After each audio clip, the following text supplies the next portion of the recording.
ಸಿದ್ದರಾಮಯ್ಯನವರು ಅಧಿಕಾರಕ್ಕೆ ಬಂದಾಗಲಿಂದಲೂ ಮುಸ್ಲಿಂ ತುಷ್ಟೀಕರಣ ಮಾಡ್ತಾರೆ ಅನ್ನೋದು ಎಲ್ರಿಗೂ ಗೊತ್ತಿತ್ತು ಮತ್ತು ಹೊಸತೇನೂ ಅಲ್ಲ. ಈ ಬಾರಿ ಅಧಿಕಾರಕ್ಕೆ ಬಂದಿದ್ದ ಮುಸಲ್ಮಾನರ ಓಟುಗಳಿಂದ ಅಂತ ಈ ಕಾಂಗ್ರೆಸ್ ಸರ್ಕಾರ ತುಂಬಾ ಸ್ಪಷ್ಟವಾಗಿ ಹೇಳಿತ್ತು.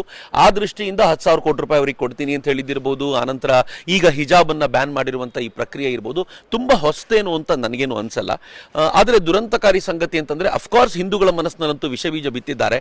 ಆದರೆ ಮುಸ್ಲಿಂ ಹೆಣ್ಮಕ್ಳನ್ನ ಎಂಪವರ್ ಮಾಡುವಂತ ಪ್ರಯತ್ನ ನರೇಂದ್ರ ಮೋದಿ ಅವರು ಟ್ರಿಪಲ್ ತಲಾಕ್ ತೆಗೆಯೋ ಮೂಲಕ ಏನ್ ಮಾಡಿದ್ರೋ ಇದನ್ನು ಪೂರ್ತಿ ಹಿಂದಕ್ಕೆ ತೆಗೆದುಕೊಂಡೋಗಿ ಅವರನ್ನು ಮತ್ತೆ ಆ ಏಜ್ ಓಲ್ಡ್ ಥಾಟ್ಗೆ ಕರ್ಕೊಂಡು ಹೋಗಬೇಕು ಅನ್ನುವಂಥ ಪ್ರಯತ್ನ ಇದೆಯಲ್ಲ, ಇದು ಡೆಫಿನೆಟ್ಲಿ ಪ್ರಗತಿ ವಿರೋಧಿಯಾದದ್ದು. ಸಿದ್ದರಾಮಯ್ಯನವರಿಂದ ಇದಕ್ಕಿಂತ ವಿಶೇಷವಾದ ಎಕ್ಸ್ಪೆಕ್ಟೇಷನ್ ಏನೂ ಇರಲಿಲ್ಲ ಅಂತ ನನಗನ್ಸುತ್ತೆ. ಡೆಫಿನೆಟ್ಲಿ ಹೋರಾಟ ನಡೆಯುತ್ತೆ ಮತ್ತು ಈ ಹೋರಾಟವನ್ನು ಯಾರು ಹ್ಯಾಂಡಲ್ ಮಾಡಬೇಕಾಗಿಲ್ಲ. ಸಹಜವಾಗಿಯೇ ವಿದ್ಯಾರ್ಥಿಗಳು ಇದಕ್ಕೆ ಪ್ರತಿಕ್ರಿಯೆ ಕೊಡ್ತಾರೆ. ಹೇಗೆ ಅವರು ಮುಸಲ್ಮಾನರಿಗೆ ಒಂದು ಬುರ್ಕಾ ಹಾಕೊಳ್ಳಿಕ್ಕೆ ಅಥವಾ ಹಿಜಾಬ್ ಹಾಕೊಳ್ಳಿಕ್ಕೆ ಅನುಮತಿ ಕೊಟ್ಟಿದ್ದಾರೋ, ಹಾಗೆ ಹಿಂದೂಗಳು ನಾಳೆ ಕೇಸರಿ ಶಾಲ್ ಹಾಕೊಂಡು ಬಂದ್ರೆ, ಅವರು ಕೂಡ ಏನೋ ಪೇಟ ಸುತ್ಕೊಂಡು ಬಂದ್ರೆ, ಮತ್ತೇನೋ ಮಾಡ್ಕೊಂಡು ಬಂದ್ರೆ ಯಾರು ತಡೆಯುವಂಥದ್ದಿಲ್ಲ ಅಂತ. ಉತ್ತರ ಕರ್ನಾಟಕದಲ್ಲಿ ಪೇಟ ಸುತ್ತೋದು ನಿರಂತರವಾಗಿರುವಂತ ಅಭ್ಯಾಸ. ಅವ್ರು ಪೇಟ ಹಾಕೊಂಡು ಕ್ಲಾಸಲ್ಲಿ ಕೂತ್ಕೊಳ್ತೀರಾ ಅಂತಂದ್ರೆ ಯಾರು ಬೇಡ ಅಂತ ಹೇಳಲಿಕ್ಕಾಗುತ್ತೆ ಇನ್ನು ಮುಂದೆ ಆಗಿದ್ರೆ.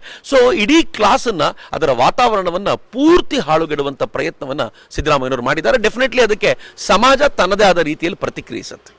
ಸಿದ್ದರಾಮಯ್ಯನವರು ಅಧಿಕಾರಕ್ಕೆ ಬಂದಾಗಲಿಂದಲೂ ಮುಸ್ಲಿಂ ತುಷ್ಟೀಕರಣ ಮಾಡ್ತಾರೆ ಅನ್ನೋದು ಎಲ್ರಿಗೂ ಗೊತ್ತಿತ್ತು ಮತ್ತು ಹೊಸತೇನೂ ಅಲ್ಲ. ಈ ಬಾರಿ ಅಧಿಕಾರಕ್ಕೆ ಬಂದಿದ್ದ ಮುಸಲ್ಮಾನರ ಓಟುಗಳಿಂದ ಅಂತ ಈ ಕಾಂಗ್ರೆಸ್ ಸರ್ಕಾರ ತುಂಬಾ ಸ್ಪಷ್ಟವಾಗಿ ಹೇಳಿತ್ತು.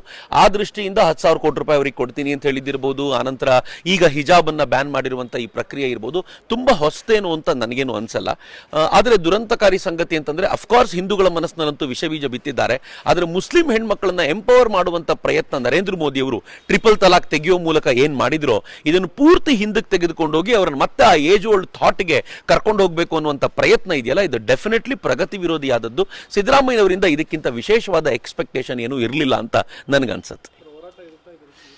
ಡೆಫಿನೆಟ್ಲಿ ಹೋರಾಟ ನಡೆಯುತ್ತೆ ಮತ್ತು ಈ ಹೋರಾಟವನ್ನು ಯಾರು ಹ್ಯಾಂಡಲ್ ಮಾಡಬೇಕಾಗಿಲ್ಲ.